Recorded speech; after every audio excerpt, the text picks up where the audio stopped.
Natural church development. I talked about it earlier. Also, coincidentally, a couple of really good books up there and I can hook you up with ordering these ones as well.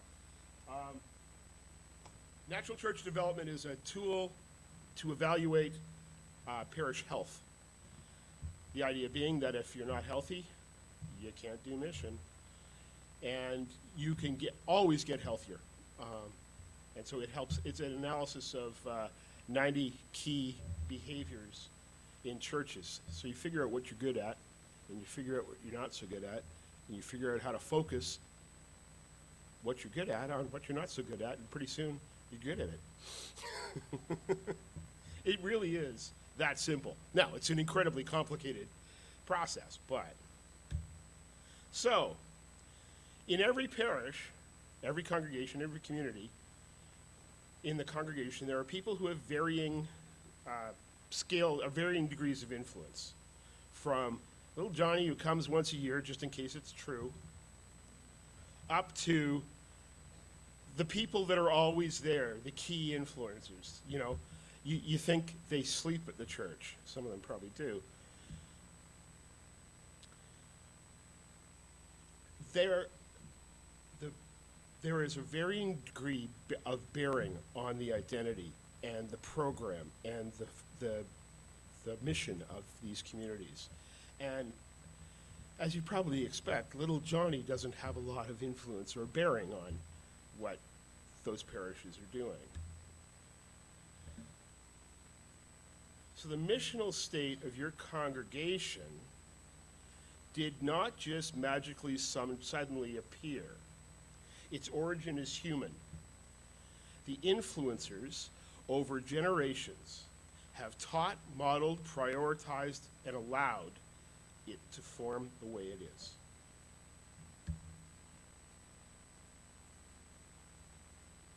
So one of the things that happens when we start to think about this, much analysis, much strategizing is aimed at programs to change them, right? To work on the church. However, a church's identity and culture mainly emerges from the habits and practices of the key influencers. So what we are seeing in many congregations is the key influencers trying to figure out how to fix them when the problem is the key influencers. Okay? Now you need to know that this isn't a negative. The good stuff exists because the key influencers have been faithfully trying to work out their call. But the bottom line is, it's not about how we fix them. It's about how we fix us. So a congregation's identity reflects key influencers probably more than anything, both in terms of honor and responsibility. If ownership of the identity and personal action comes from these people, influence will flow all by itself. It's called walk the walk.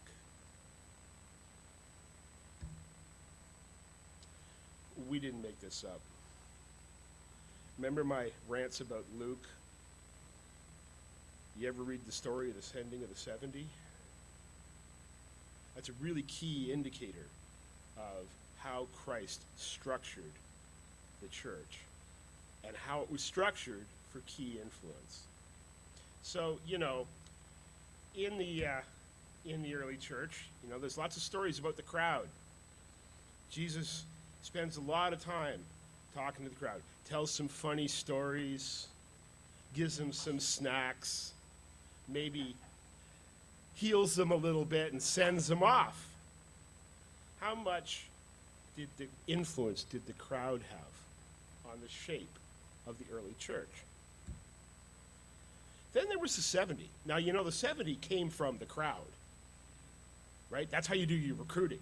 You look for a likely victim who you think might be able to run the bake sale next year. And they go from crowd to 70. But Christ sends the 70 out, and he makes them do it. Get out there. Tell people that the reign of God is near. Repent. And so they did. And they came back, and they were dancing and jumping up and down. You wouldn't believe this, Jesus. It worked. You know? I mean, what does he say? I know. I saw Satan fall from heaven. Okay, that's pretty high praise. Then there's the 12. So Christ invested significantly more in the 12 than he did in the crowd or even the 70. The 12 are the ones who got the explanations of the parables, even though they didn't get it. You know? And he was charging them with doing the mission of the church. He was building them up. He was training them constantly for the point at which he ascends. He was preparing them to go to Jerusalem, to Judea, to Samaria, to the ends of the earth, right? Then there's the 3. Peter, James, and John. Hey guys, come with me. I want to go up the mountain and show you something really cool. And he did. They saw God up that mountain. And they were the 3 key influencers that kept the church going. We heard a whole bunch of Peter's speeches earlier this weekend, you know. We know about James. I think we did a few things of his as well. But the bottom line is the amount he invested in those 3 to build the church, to provide for the future growth of the church was quite something. And they shaped the church. This is Luke, so Paul doesn't even enter into this. But then there's Peter.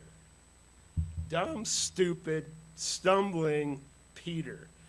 No way in heck would you think that he would make a leader.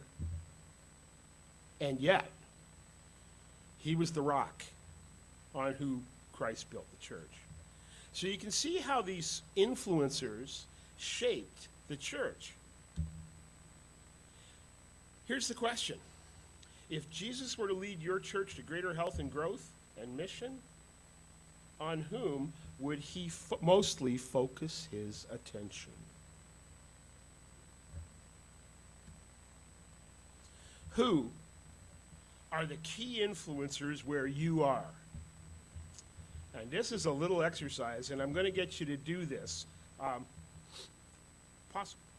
don't remember. I'll have to see which slide, whether I've got you doing it right after this or whether I've got something else. But anyway, it works like this. You draw a circle, and you put the names of the 3 in the middle. Another circle, and you put the names of the 12. Well, 9, because the 3 are part of that. And I'm not going to make you name the 70. But you get the idea. Who has the most bearing on your congregation, on its mission, on its life? Not just who does all the work. You know, there are people who don't appear to do much. They're the ones that are keeping you all up in prayer. We hope. Yeah.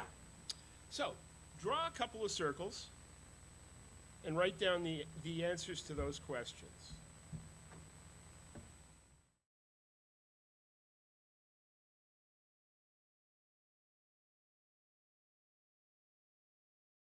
Names. Everybody got 3 names in the middle? No? It's hard. Who's in, who's out?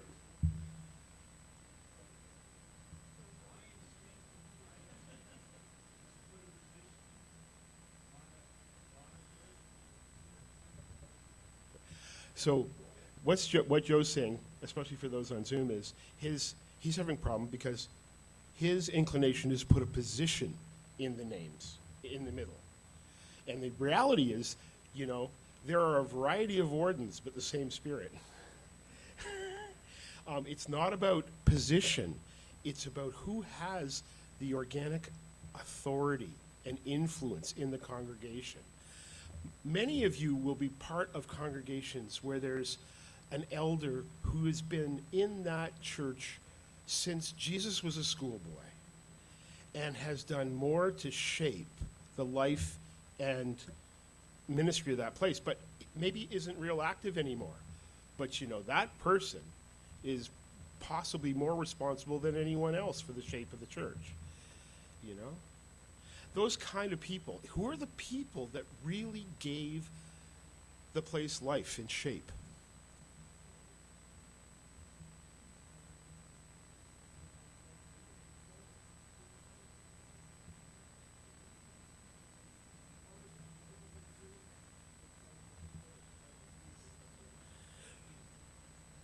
Who are the three people who have the most influence on the shape of the congregation? Doesn't have to be negative, it doesn't have to be positive. Who are the influencers? Because these are the people you are going to co-opt and get to work with you on building mission in your congregation. This is really manipulative. This is really sneaky. But you know, we need every tool in our chest to be able to get the church moving in mission again, because we're pretty stalled out most places. And those places where we aren't stalled out, you're probably already doing this. Every guy got a sense of that. You know, so what we're beginning here is to formulate a plan, a methodology. We're delving down into that horrible aspect of missional change none of us want to do. It's called administration. Yick. Yick. Wait for it, sister. Wait for it. I just want to point out that this is the way I want to spell administration. The root of the word administration is minister. Administration can be missional. I mean, I hope it is. It's critical. Administration is absolutely critical. Failing to plan is planning to fail, as one of my old teachers used to say all the time. We got to figure out, what is it we need to do? This is all planning and administration. What resources do we have? What resources do we need? What leaders or implementers do we have? What leaders or implementers that happened twice. Isn't that interesting? And mostly, how do we know it's working? We need a good plan. We can't just do it by hook or by crook. If we're lucky, we try to do it by guess and by golly. The Holy Spirit will rescue us. But I think God gave us brains and abilities for a reason. So, one of the most important things about mission-shaped church and about missional planning is that you build a praxis-based set of behaviors. Praxis is a big fancy word. What it means is action reflection. So we've been hanging out, getting a whole bunch of theory from this guy from Toronto. We're not sure we know whether it's really going to work or anything, but there's some ideas, some theory. Let's try to apply it. Let's come up with a plan to do something with this. We're going to take action. And we're going to try it for a while and see how it works. But the most important thing is that we don't stop at that point. We sit down and say, okay, so what worked? What didn't? Why didn't it work? What did we learn? And the next question is, and this is going back into the theory, why do we think it worked? What do we need to do next? How can we use what we learned and do more? And that becomes then a plan of action that you do for a bit, and you experience it, and then after a period that may be defined in your plan, it may not, you reflect on, hey, is this working? This really is working. Wow. But you know, if we did it slightly differently, moving into theory again. And so this becomes a behavior of the whole of the congregation, missionally. You breathe in, you breathe out. You breathe in, you breathe out. And it soon takes over all aspects of what you're doing.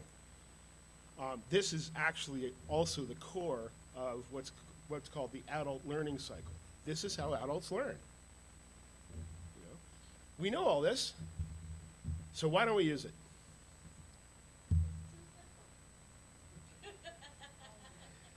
Actually, I'm going to back up from this one. There's a whole bunch. Oh no, we're going to move forward. So on your table, I told Ron, I said we're bringing out the IDLC torture device. At the interdiocesan learning communities, every time we met, it was all based on this cycle. What was, what is, what could be. Sound familiar? So we'd spend the better part of a day reflecting on where we were, then looking at some new inputs, some new theories. And then we would sit down as diocesan teams, and we would spend 8 hours or so with this blank sheet saying, okay, based on what we've learned, what do we want to do? Discrete goal areas, and not just listing the goals. It's like, what do we know? What do we know about that goal? What do we need to figure out? I'm going to give you an example of some concretes in that, so you get a sense on that. Every diocese, including this one, left IDLC. Some of them would have 4 or 5 sheets of goals. All of them time activated, all of them with people, all of them with resources assigned to them.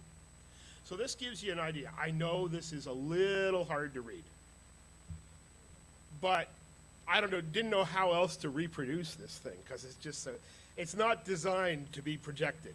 So this is actually from our old parish in Montreal, from their first NCD cycle. Their goal was leaving Emmaus. They discovered that they were really, really comfortable sitting in Emmaus having dinner with Jesus. But that didn't mean nothing. They had to get up and go tell people. They had to get up and do mission. So their whole goal, their whole direction for the next year is leaving Emmaus. I thought that was kind of cool. So, goal area 1, we need to understand our neighborhood and mission field, which is changing rapidly.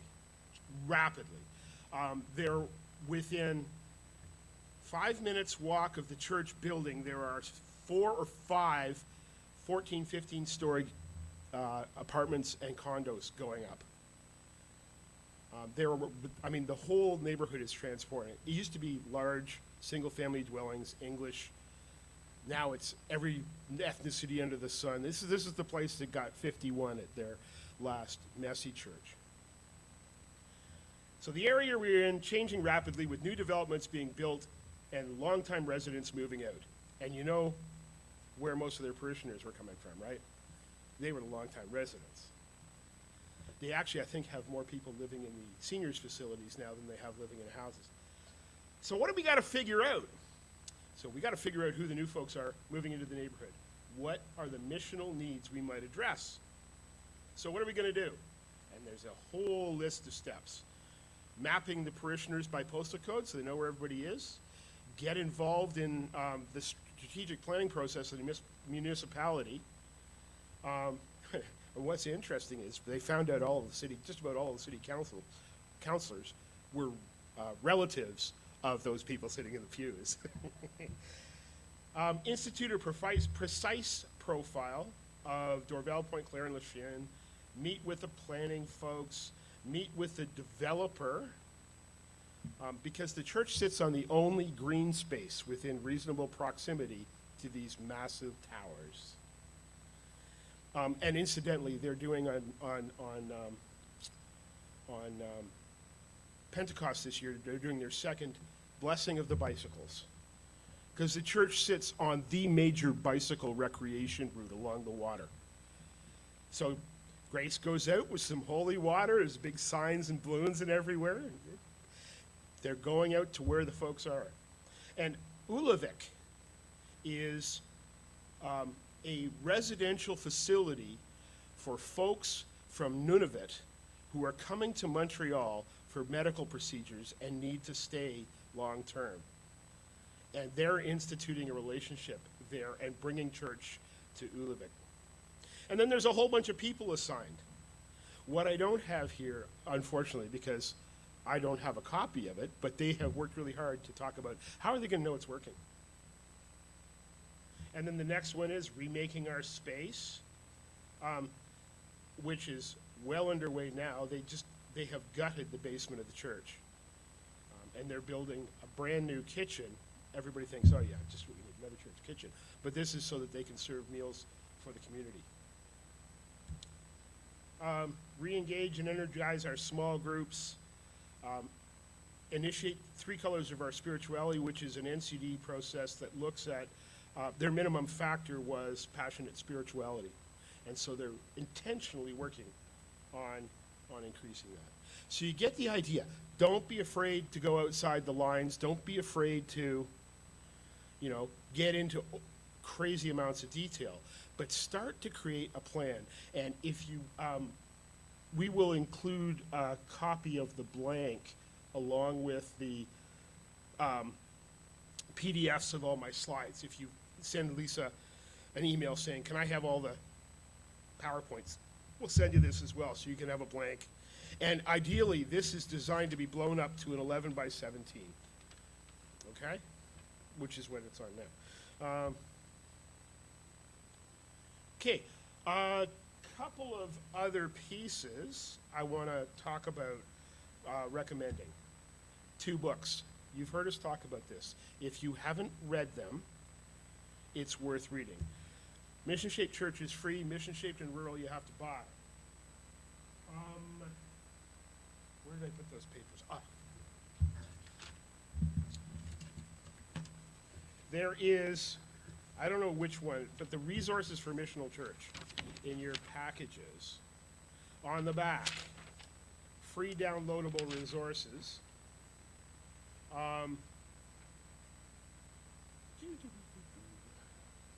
Oh, it's on the front. Sorry, I lied. Mission Shaped Church, it's very top. It's a free PDF. It's downloadable. I call it the book that started it all. You've seen the movie, now read the book. Incidentally, it's the only report to General Synod ever to be a bestseller. And the address to get Mission Shaped and Rural is there as well. Really, really important stuff. You also heard me talk about Anecdote to Evidence. It's a free download. And the website's right there. It's also on the back of this sheet. This goes into behaviors of healthy churches and unhealthy churches in the British context. And that's where that information came from around one leader, one church. The stats are all there, and it's deep stats. And then the other important one is called Evidence to Action. They go hand in hand. Evidence to Action is designed for parish leaders, wardens, board people, clergy, to take the learnings from Anecdote to Evidence and apply them to your situation. It's a really solid, deep, excellent resource.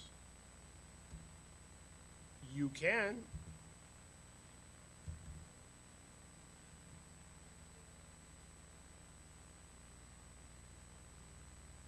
Absolutely. I mean, yes, I'm not being glib. Yep.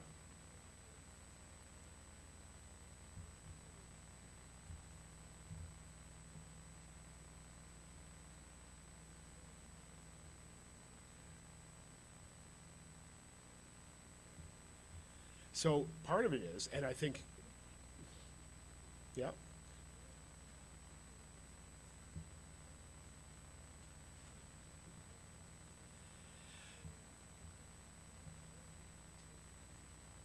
So that's why you got to get sneaky and creative. And part of the important thing, coming to places like this and listening to how other people have got around it. Who was it that was telling us about basketball in the church parking lot? Yeah, well, there. So you can't go into the schools to get the kids. You don't need to. The kids are coming to your parking lot. You know, no,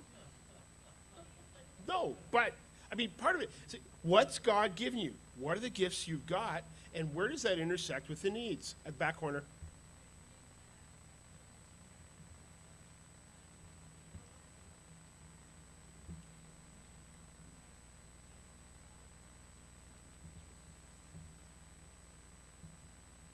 Yeah.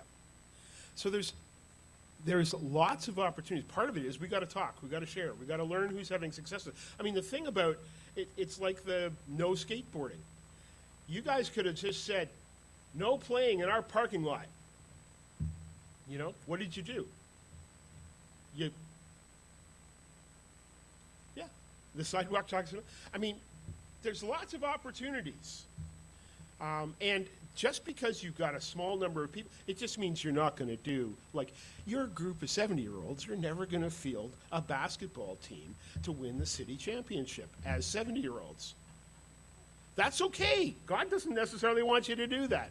But you may create the next star player, you know, and if they connect that with the church and you start to build relationships, it's stunning. Heather? Oh. Well, and I do see a lot of that reading the local press about all the, I mean, it's amazing. It's over on that shore. Every day there's a lunch or a euchre game or a, you know, whatever, everything under the sun. The community over there really does look after itself. So part of it is get involved, but be clear about why you're being involved. And you're not there to put bums in your pews. You're there to introduce people, hopefully, back into relationship with Jesus. Gently. Anglicans do it gently, mostly.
So, a bunch of these resources that I'm recommending to you are primary resources. They're not going to tell you what to do. They're not going to tell you how many packages of smelly markers and how many sticks of glue you need to do. They're going to tell you or point you in directions to figure out what's going to work for you, okay? One of the things, just a quick question. How many of you in your parishes have experienced, within the geographic area of your parish, have experienced some kind of new development, new growth, people moving in? Hands up, how many? Who are they? Do you know who they are? One of the tools that we aren't very good at using in the church is contemporary demographic data. And so I've done a lot of work in several dioceses where we have mapped entire areas on a postal code by postal code basis. Duke Vipperman used to joke that Environics could tell him what color socks people put on Tuesday mornings. You just got to know what questions you want answered.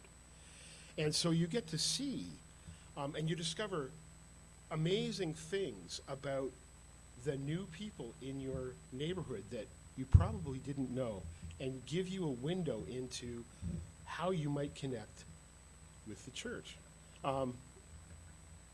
So if you're interested in that at all, I'd suggest you give Lisa a call, or you drop me a note, because it's a very long, involved process.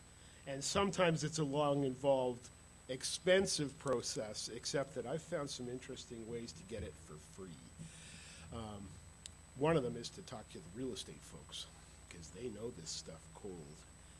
You know, when most large developments go in, the builders and the real estate agents know exactly who's going to buy those houses. Okay, so I keep rolling because I want to give you guys some time to do some work and some talking.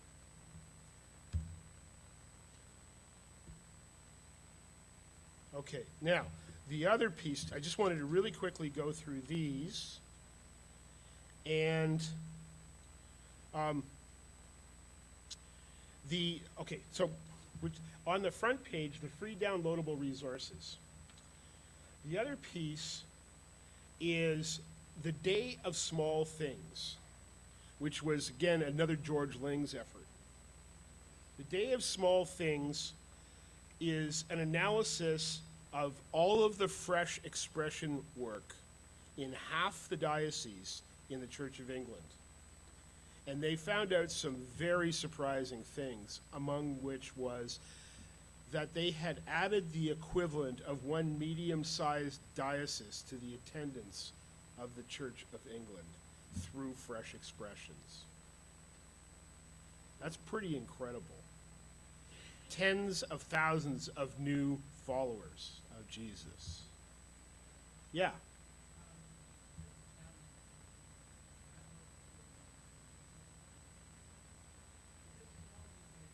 Mm-hmm.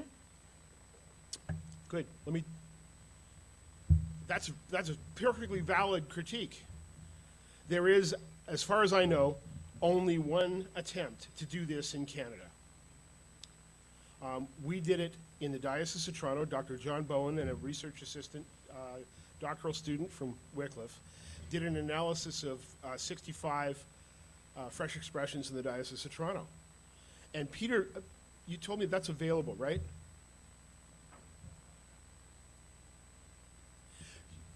It kind of got buried, but it's there.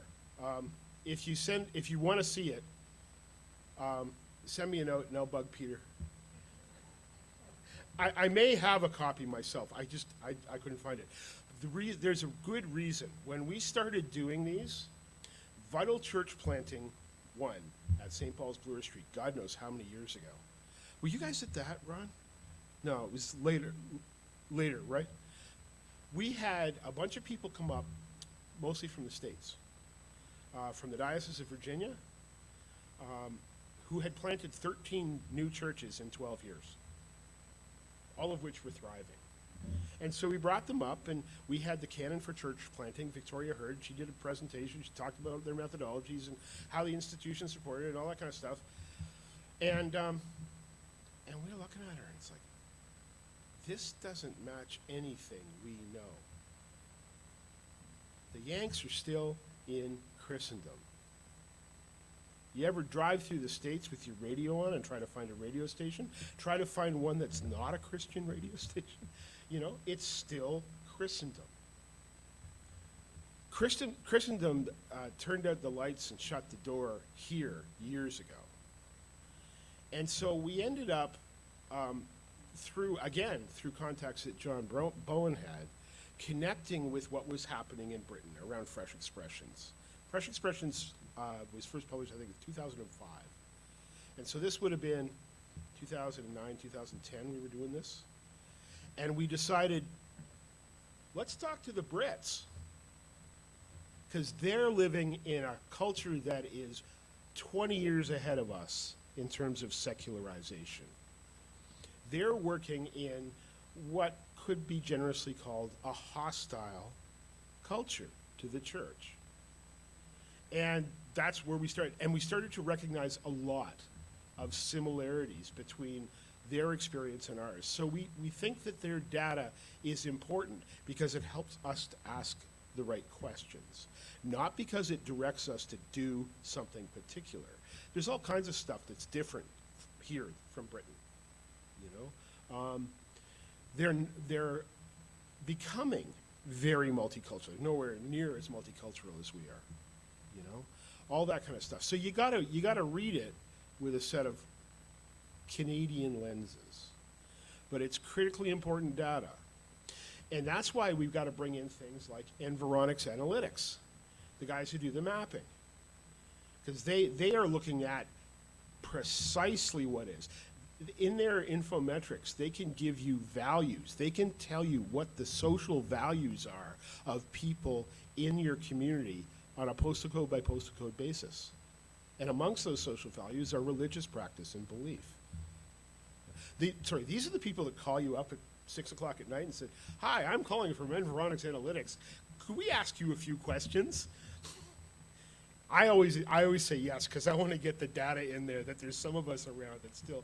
Anyway, it's all part and parcel of God's given us brains and given us tools to help us work this stuff out. You don't have to guess who's there. You can find out who's there. And I think it's possible to do it whether you've got a group of 4 70-year-olds or a group of 6 stay-at-home moms, or whatever. Every language, race, and nation. Day of Small Things, there's a summary of the report called Encountering the Day of Small Things. What's important about it is it has demonstrated how amazingly effective fresh expressions are in building mission on the ground. And the fresh expressions really are not, fresh expressions of church, not big flashy things. They're coffee mornings happening in a church that never happened before, but it's happening with intent. It's play groups. Messy Church is an example. It's how do we start to make things happen again? Because in so many of our churches, it's just sad. They're closed, except for a couple hours on Sunday morning. So, also on this sheet are some recommendations. I went to a couple of folks that work for Heather. Rob Fennell, who heads up the missional, what's it called, the certificate? Diploma in Missional Leadership. And you want to have some fun, check that out. It's a full-on academic course. You end up with a little certificate you put in your wall. It says, "I'm missional, see?"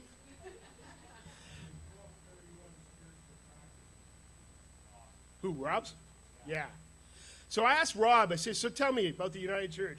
What do they think is cool on the missional publications?" And so you have his list there, complete with Amazon links. All right. They're also listed on this one, but they're listed like in real English. And then the second one was from Dr. David Dean, who does the Diploma in the New Evangelization, which is what the Roman Catholics call mission-shaped church. Okay? And just graduated some people in that, right, Heather? Yeah, it's quite impressive. Like, the Romans picked this up fast, and they're moving. Some could argue that's because they were even deeper in trouble than we were, but I'm not sure I buy that. So he talks about some of the people that they're reading from a Catholic perspective. So if you think that might have some bearing on where you're at, there's some places to start. You also need to know he's a stats wonk like me, so he's going to recommend that stuff. So, how are we doing on time here? Ooh.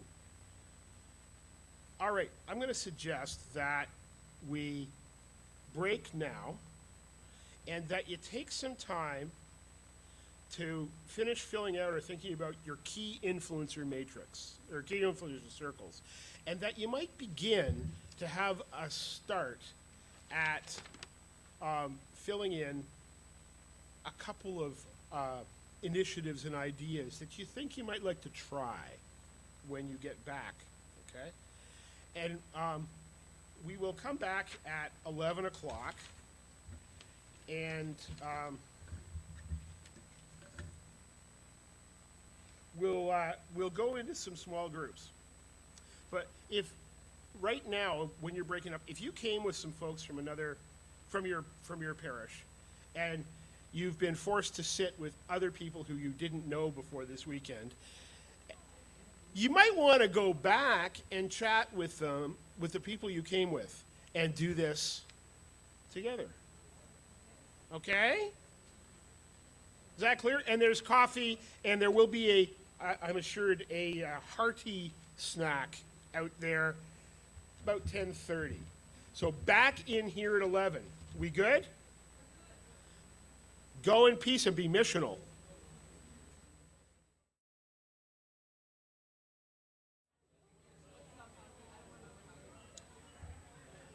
I'm going to call us all back to tables. You don't necessarily have to sit at the tables you've been sitting at, but that might be useful. And we're going to do a bit of a wrap up and trying to understand where we're going. And from there, we'll be moving into closing and sending and driving and getting some sleep. I don't know. Wow, where'd everybody go? Lisa, get the bell out there. Get them in here.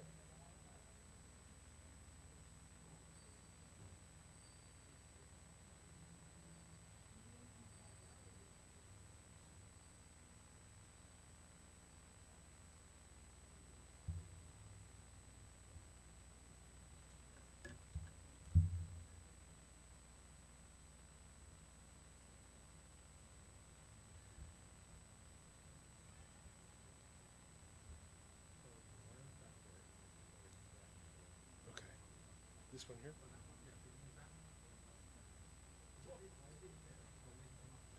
Yeah, I just put it where they can get out. Because I'm gonna do something with these.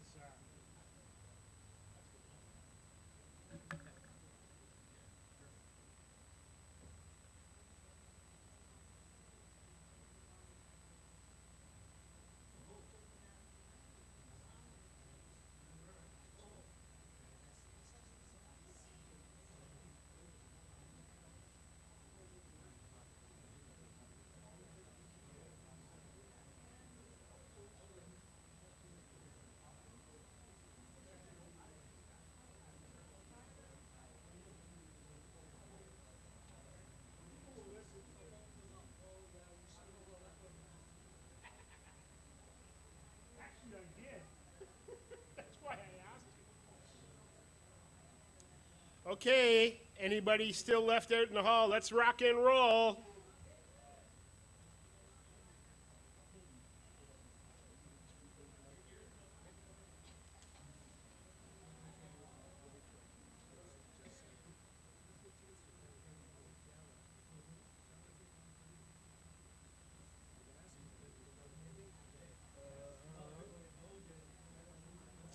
Yes, yes, honey. Yes, honey. Yeah, yeah. Oh, awesome. Yes, dear, that's the two words. Heather, I just did 31. I saw that. Yeah. You look so young and Well, free. in that picture, we were. All right. So we're going to plunge in. And one of the things I want to do is acknowledge what God is doing in mission what the God of mission is doing through you guys already. Yeah, it's pretty awesome. And I'm going to get Ron to read this stuff out, except he keeps walking away from me. I went back and looked at this. Remember we asked you to do this yesterday, I guess it was? The marks of mission. So Ron's going to read these out because they need to be spoken into the record. So, Mark 1. What's Mark 1? Yes, Mike, turn on the mic. Mike? Mike, Not you, Mike, that mic. is it working? Nope.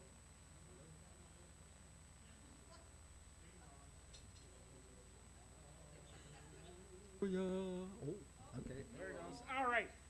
Mark 1. Mark 1, to proclaim the good news of the kingdom.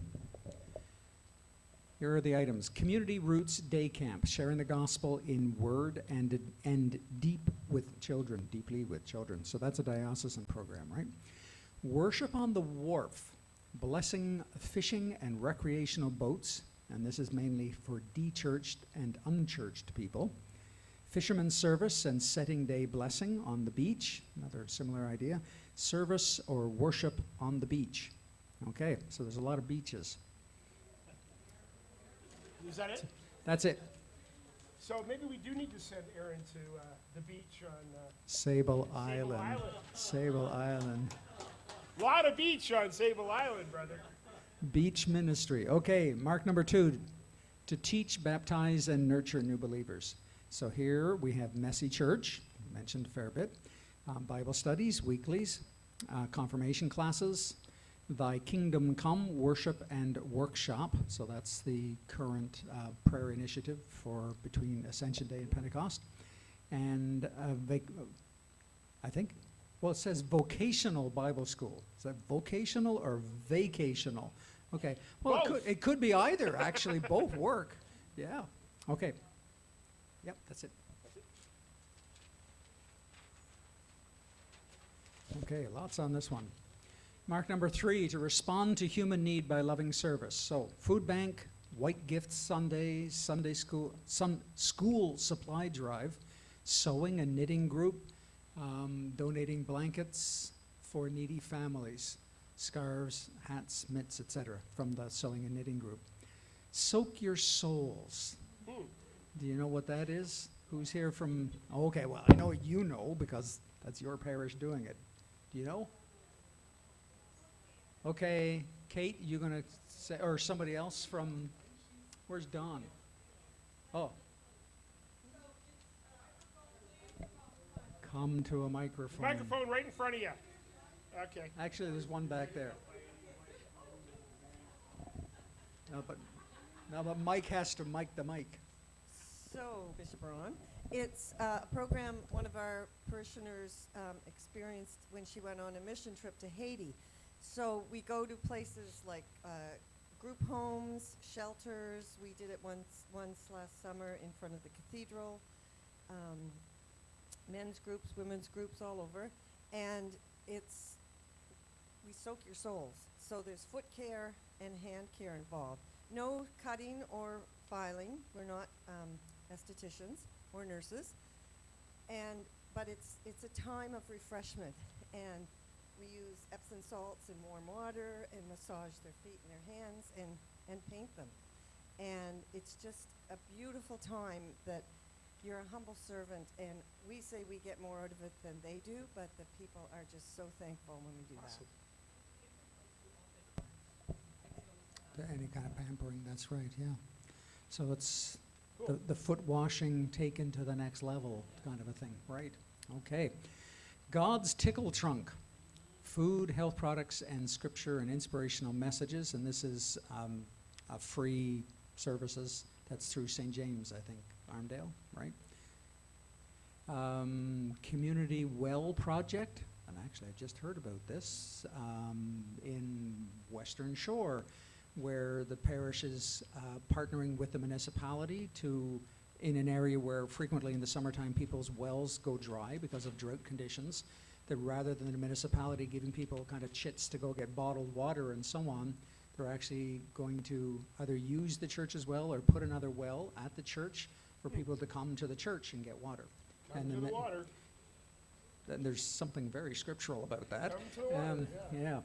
Games nights, seniors fellowship and luncheon, paint night, assisting with community warming centers.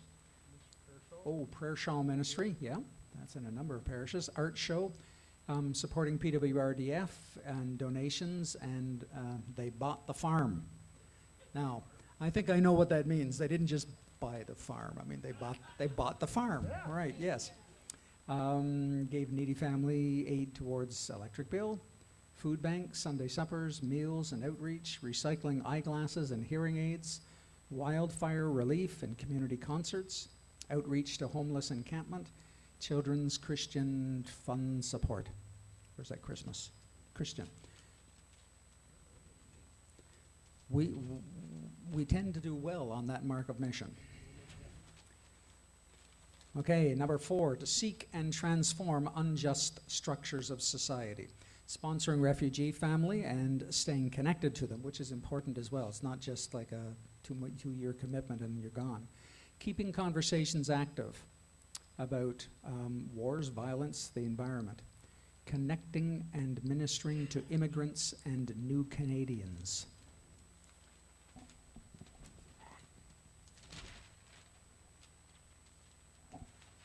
Mark number 5, to strive to safeguard the integrity of creation and sustain the life of the earth. Removing an oil furnace and sharing that good news with the community. And there's very small print up there. And giving oil to someone in need. So when they got rid of their oil tank, they didn't just give it back to the oil company. No plastic or styrofoam in the church, I guess, following a greener church. And there were more than one parish at that. Plant swap, recycling unused items such as hymn or prayer books and choir gowns. There you go, recycling. Heat pumps installed. Furnaces removed. Electric heat shut off. And once again, there's a ditto. Change from mulch to pea gravel. In case of fire. There you go. Saplings given to parishioners to plant. Tree saplings given to parishioners to plant. Collecting pill bottles for recycling, not to the landfill. Solar panels. I know at least one parish that did that.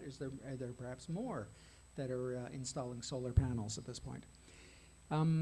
Creating a teaching forest.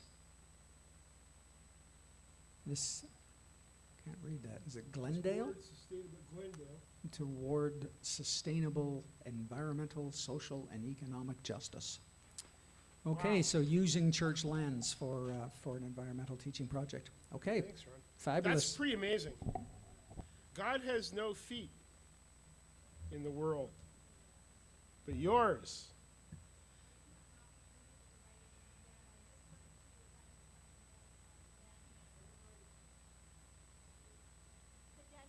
The network of Nova Scotia in PEI. They're working with the ecology. We're working to try to establish coastal protection laws. So do go into the site, do like it, and you'll get to follow some of the things that the Eastern Shore churches are doing in collaboration with Dalhousie and also with the school and the parishioners. So yeah. God has no hands. God has no voice. You know, did any of you hear, was it Marion Jeffries on CBC? Hey, wait a second. There was missional witness happening on the CBC. But they don't let us talk about God, right? This is really impressive and really amazing. And I know there's all kinds of other stuff that, oh shoot, I forgot. I should have written down. I didn't go up and do it. Doesn't matter. God knows it's happening. The people that you are in mission with know what's happening. We do mission. Some of it we do much easier than others.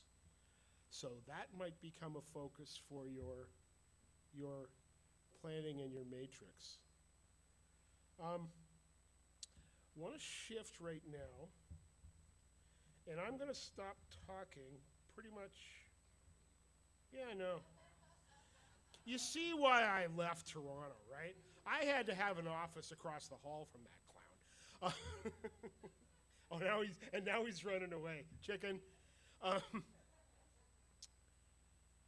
What I want you to talk about in your table groups, and if your table groups got a little bit thin because folks had to leave,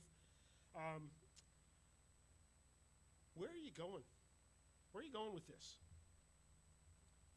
What's the first thing you're going to do with what you've heard, with what you've learned, with what you've planned? Who are you going to enlist for support? Who are the key influencers you're going to draft into your sacred plan? Notice I didn't say evil plan because it's a sacred plan.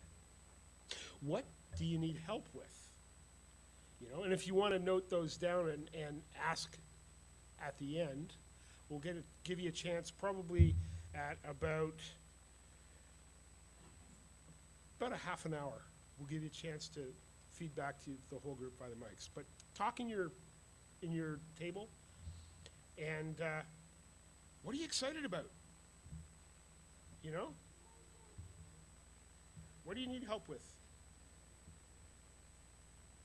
Okay? Good? Yeah. You could, yeah. I think, well, wherever you want. If you would like to have the conversation with your parish groups, do a little bit more forward planning. But I think it might be better if you stayed in your assigned groups, so we're still getting the last to the cross mixing. Okay? Because one of the things I hope that, you know, might happen is you might say, what I really need help with is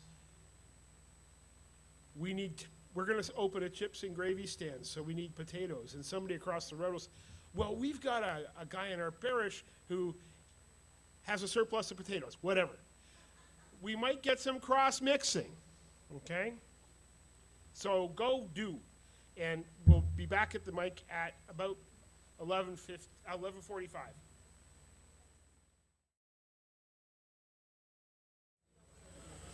Okay. I'm going to call us back for the final time and try to make you pay attention to me, and then I'm going to go away, and I won't bug you anymore. Well, maybe. All right. So when we started this all off, wow, around noon on Thursday, and here it's around noon on Saturday. Wow. We started off by saying that we wanted to discover the path from Jerusalem to Judea to Samaria to the ends of the earth, even unto deepest, darkest Nova Scotia, Prince Edward Island, and New Brunswick. Did we get there? Can you see it from there?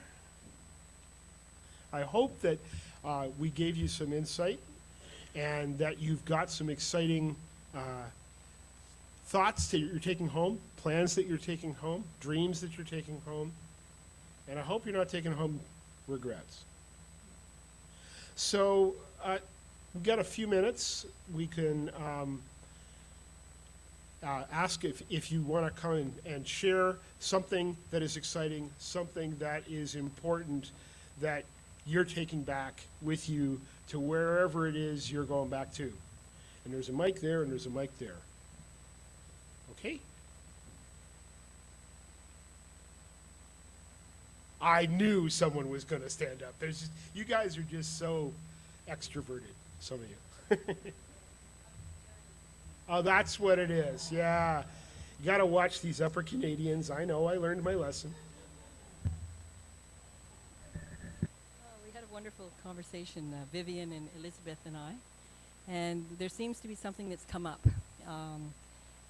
Vivian has the wonderful story of what's happening with her church and how a builder came forward and they've sold the lot, and they're going to be keeping their church active, and they're going to be building housing, and very interesting story.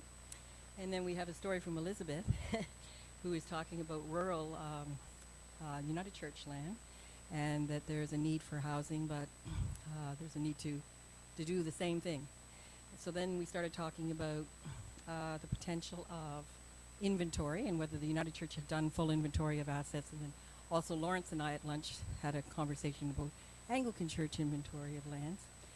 And the thought is that if there are extenuous lands and if there are wonderful, God has laid his hand on situations to make new beginnings at Vivian's Church, maybe there's many new beginnings and maybe there's many new opportunities for housing developments with willing housing developers to help house the immigrants, the incoming, doubling our population the government has proposed. The government is looking desperately for anyone who has a plan. And it sounds to me like the Anglican Church, the United Church, they maybe have already plans and that can be brought to the table mutually in deciding what do we have collectively. That's awesome. Just a little side note, the Diocese of Toronto has over 80 housing developments on church land, going back to the 60s. And a number of years ago, they did a major study and evaluation of that. You need to get that and look at the recommendations, because one of the things they learned was how to deal with developers and worse, bureaucrats. You find yourself suddenly not being able to do anything on your land because they've taken it all over. So, yeah. Listen, lawyers are lawyers. Developers are developers. The other thing was really cool was I connected with Elizabeth just a minute ago, and we discovered we were at the same conference in rural ministry in Kingston like 20 years ago. It's like, I had a lot less weight, too. Somebody else?